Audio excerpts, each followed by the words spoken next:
Hello. Hello. हा. नमस्कार sir. मी एक आपल्या नांदेड लोकसभा मतदारसंघातला मतदार बोलतोय, योगेश सांडगे. तुम्हालाच मतदान केलं होतं सर मी.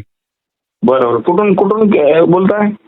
देगलूर ना, किनी मरतोळी आहे ना, किनी. हा, मरतोळी. हा, मरतोळी जवळ किनी आहे ना, किनी. हा हा हा, बोला बोला बोला. तिथला आहे मी. म्हणजे हा. आता तरी इकडे पुण्याला राहतोय मी बरं शिक्षणासाठी वगैरे. हा सर, जे बरं. आपलं 20 जुलैला जे जंतर मंतरवर आंदोलन झालं ना, हो हो हो संसदेकडे जो मार्च झालेला, हो त्या दिवशी हो. म्हणजे आपल्या म्हणजे काँग्रेसचे काही खासदार नव्हतेच ना तिथं. नाही पण म्हणजे मार्च झालं तेव्हा तर आम्ही संसदेमध्येच होतो ना. हा, जेव्हा मध्ये होते आणि थोड्या वेळाने मग पंतप्रधान पण तिथून गेले ना निघून.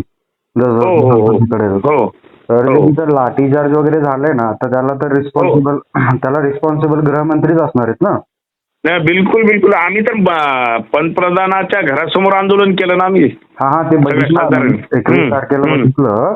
पण मी काही म्हणजे तुम्हाला मेल पण केला होता मी 22 तारखेला. हा हा हा. म्हणजे त्याच्यामध्ये 10-11 काही प्रश्न आहेत. मी तुम्हाला म्हणजे असं माझी एक विनंती आहे तुम्हाला की ते संसदेमध्ये तुम्ही मांडा. ठीक आहे ठीक आहे, बिलकुल मांडतो मांडतो. कारण जेव्हा ते नेट पेपर लीकचं डिस्कशन वगैरे होईल ना, जसं खरगे साहेब वगैरे बिलकुल बिलकुल मांडणार सांगडेजी योगेशराव. आणि ते तुमचं आलं पण मेल.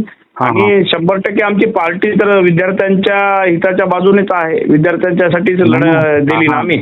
ते आहे, बरोबर आहे. पण तेवढीच माझी इच्छा होती की आता जे उद्याच्या अजेंडामध्ये तर पेपर लीकचं डिस्कशन दिसत नाहीये. मी आता अजेंडा बघितला.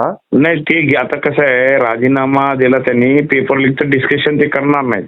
आमची मागणी काय होती, पहिले राजीनामा. आता आम्ही उद्या गेल्यानंतर मग हे करू की बुवा ह्याच्यावर डिस्कशन झालं पाहिजे. खरगे साहेब म्हणत होते ना की पहिला राजीनामा द्या, मग नंतर आम्ही डिस्कशन करू.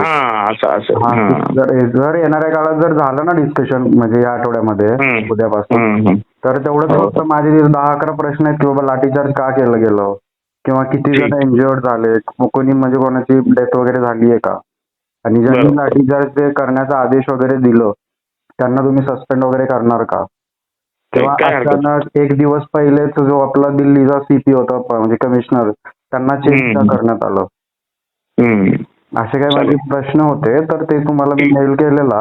ठीक आहे, करून विचारतो. हा सर, ते म्हणजे तेवढं बघून तेवढं संसदेमध्ये करा ना. मी बघत असतो तुमचं वगैरे संसदचं. ठीक आहे. हो, चालेल सर. थँक्यू.